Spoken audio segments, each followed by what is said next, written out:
साधक है वो सुन करके उसका मनन, अच्छा मैं शरीर नहीं हूं, ये भूख प्यास प्राणों का धर्म है, ये अलग अलग, तो मैं इसको अपना माने हुई हूं, अच्छा मैं छोड़ने का प्रयास करता हूं। अब वो स्वीकृति बदलना बड़ा आनंद है, केवल स्वीकृति बदलने से है।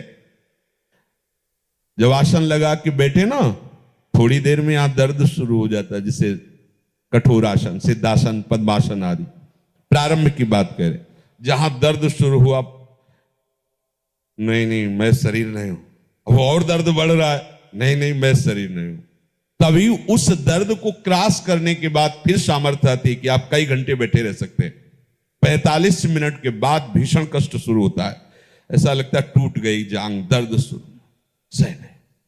ये केवल विचार से सहनशीलता आई, ये केवल विचार से सब कष्ट सहने के। किडनी खराब शरीर की, मेरी थोड़ी है। जैसे साउंड खराब हो गया तो आवाज घरघराने लगी, लेकिन आवाज बोलने वाला अलग है, साउंड अलग है। ऐसे ही आवाज बोलने वाला अलग, साउंड, ये शरीर, इसलिए हर स्थिति में उत्साह बना रहता है। चलो चलो, ये मेरा स्वरूप नहीं, चलो मस्त। गुरु कृपा से, श्री जी की कृपा से कभी स्वीकार नहीं हुआ कि मैं बीमार हूं, कभी नहीं। इसलिए एकदम नवीन चेतना, नवीन आनंद केवल स्वीकृति से है। अभी स्वीकृति हो जाए कि मैं तो डायलिसिस मैन हूं, किडनी फेलियर हूं, तो ऐसा नहीं बोलने आएंगे, वहीं पड़े रहेंगे। स्वीकृति का चमत्कार होता है, अद्भुत चमत्कार। सच्ची कहते हैं बस स्वीकृति बदलनी है। अनेक जन्मों की साफ शुभ शुभ कर्मों को भस्म करके स्वीकृति आपको प्रियाजू के दासत्व से युक्त कर देगी। शरीर राग में मत फंसो। ये सुख दुख, ये लाभ हानि, ये मान अपमान, ये जन्म मृत्यु एक भ्रम है। जा सुख कृपा सब भ्रम मिट जाई, सब भ्रम मिट जाई है? गुरु प्रसन्न, साहब अनुकूला, मिटी सकल कल्पित भय सूला। ये कल्पनात्मक है। आप कहोगे पीट रहे हैं, तुम्हें कल्पनात्मक लग रहा है। भैया स्वप्न में हो, इसलिए जब जागोगे तो आपको भी ऐसा ही लगेगा। इसलिए प्रभु श्री कृष्ण ने ही रचना की है। ये जो त्रिगुणात्मिका माया है प्रभु की ही है। विश्वोत्पत्त्यादि हेतवे, इस विश्व के उत्पत्ति पालन और संहार का हेतु कौन है? सच्चिदानंद रूपाय विश्वोत्पत्त्यादि हेतवे। और इसी त्रिगुणात्मिका माया के ताप से बचाने वाले कौन है? तापत्रय विनाशाय श्री कृष्णाय वयम नुमा। वही प्रभु बोल रहे शरीर से राग मत कर। और हम सब जितना भी कुछ कर रहे हो शरीर राग के अंतर्गत ही कर रहे, थोड़ा समझना पड़ेगा।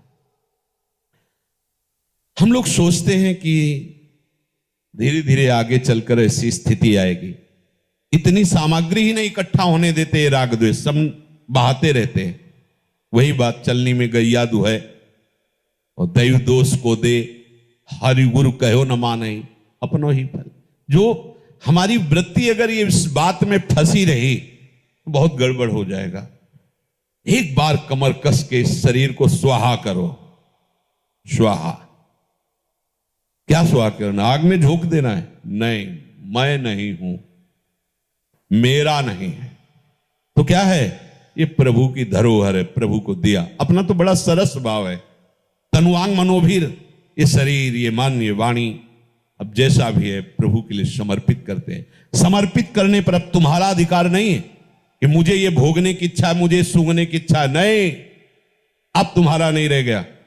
चाहे इस पद्धति से मिटा दो, चाहे ज्ञान पद्धति से मिटा दो, शरीर राग मिटाने पर ही भगवत अनुराग प्रकट होता है। जैसे नाम जप है, ये कोई क्रिया नहीं है, ये त्रिगुणातीत सच्चिदानंद में प्रभु का जो नाम है, ये हमारा स्वरूप है। जो हमारी आत्मा है वही नाम है, वही धाम है, वही रूप है, वही लीला है।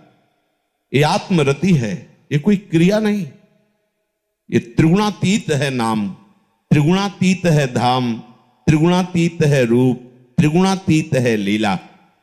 जब आप इस शरीर को, जिसको मैं मान लिया है, इसको प्रिया प्रीतम की सेवा में गुरु आज्ञा से लगा देंगे तो आपको ये लगाना नहीं पड़ेगा अटकल कि मैं शरीर हूं कि नहीं हूं, मैं आत्मा हूं, मैं क्या हूं, ये जानना नहीं पड़ेगा। ये स्वयं प्रकाशित हो जाएगा।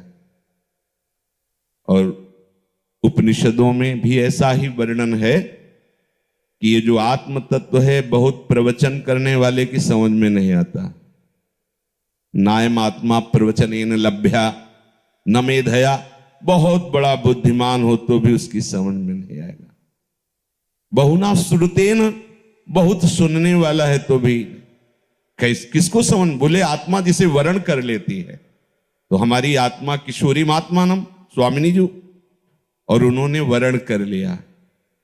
मेरे अज्ञान जनित संबंध से युक्त शरीर सहित सब कुछ वर्ण कर लिया। अब हमें केवल इतनी बात समझनी है कि किसी भी दुख का लेस भी मेरे को छू नहीं सकता। आपने दुख को पकड़ा है तो दुख भोग रहे हो। आपने माने हुए दुख को सुख मान लिया है तो आप सुख का अनुभव करके दुखी हो रहे हो, क्योंकि ये सुख विश्राम वाला नहीं, ये और मिले और भोगूं और चाह पैदा करने वाला है। अगर आपने स्वीकृति श्री जी की कर ली है तो अपने आप आपको ये बोध हो जाएगा स्वरूप का, अपने आप शरीरों का राग छूटता चला जाएगा, चमत्कार प्रकट हो जाएगा। अब ये जब हम इस मार्ग में चलते हैं तो हमारे शरीर धर्म को लेकर के बड़ी सी कठिनाइयां आती हैं। उसके लिए आवश्यक है समझना, तुम कभी नहीं मरने वाले हो, तुम्हें कोई नहीं मार सकता, तुम किसी को नहीं मार सकते। हां, जो मरने वाला शरीर है वो मरेगा ही, तुमसे बचा नहीं सकते। फिर क्यों अपने कर्तव्य में ढीले पड़ रहे हो कि हमारा शरीर अस्वस्थ है, हमें ऐसा, हमें क्यों? मायाकृत स्वीकृति को बदलना है, हमें प्रभु के महाप्रेम में जाना है। ये सब हो गया, बहुत काल से भोग रहा हूं, इस मन की चाल में बहुत काल से फंसा हुआ हूं, अब नहीं, अब तो प्रियालाल के समीप जाना है। वो हमारे घर वाले हैं, वो हमारे प्राण प्यारे संबंधी हैं, नित्य संबंधी हैं, सनातन संबंधी हैं। ये तो कुछ वर्षों के संबंध होते हैं जिनके लिए हम अपना जीवन नष्ट कर रहे हैं। प्रभु कहते हैं न जायते म्रियते वा कदाचिन नायम भूत्वा भविता वा न भूयः अजो नित्यः शाश्वतोऽयं पुराणो न हन्यते हन्यमाने शरीरे। ये जो हमारा स्वरूप है, जो मैं है, ये कभी जन्मता नहीं, न मरता है, उत्पन्न होकर फिर होने वाला नहीं। ये जन्म रहित, नित्य निरंतर रहने वाला शाश्वत अनादि है। इस शरीर के मारे जाने पर भी ये नहीं मारा जाता। ये हमारा स्वरूप है। अब ये बात सुनने में तो अच्छी लगती है, लेकिन अभी चींटी काटे तो पूरा एकाग्रता उसमें हो जाएगी। थोड़ा भी भय का अवसर आवे तो सब ज्ञान अंतर ध्यान हो जाएगा, क्योंकि पूरा का पूरा मैं इस शरीर में लग गया। इस सब, अब आप सोचिए, आप जीवित हैं, मरे नहीं, पर आपके शरीर के किसी अंग को चेतना शून्य कर दिया गया तो काट दिया जाए तो नहीं समझ में आता। जब आपको ये बात समझ में आने लगेगी कि केवल चेतना का आरोप करने पर इसमें कष्ट हो रहा है, केवल चेतना का, जितना आप आरोप किए हुए हैं उतना ही। देखो, हम एक जीवित संत की दिनचर्या देखी, हमें वहां वाराणसी में पता चला कि आप जहां 80 घाट पे अपनी दिनचर्या करते हैं, यहीं एक संत रहते हैं। ऐसे दिव्य संत हैं कि 12 बजे रात्रि के निकलते हैं, तो घाट में ही रहते हैं। कभी हमने देखा नहीं, शायद 12 बजे मतलब 11, 12, 1 ऐसे 2-3 घंटे विश्राम में निकल जाते होंगे। उस समय वो आते होंगे।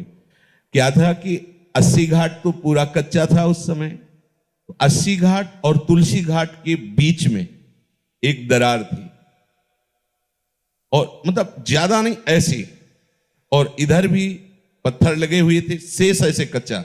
और इधर तो पत्थर का घाट था ही तुलसीदास जी का, जहां वो लीला विहार हुआ।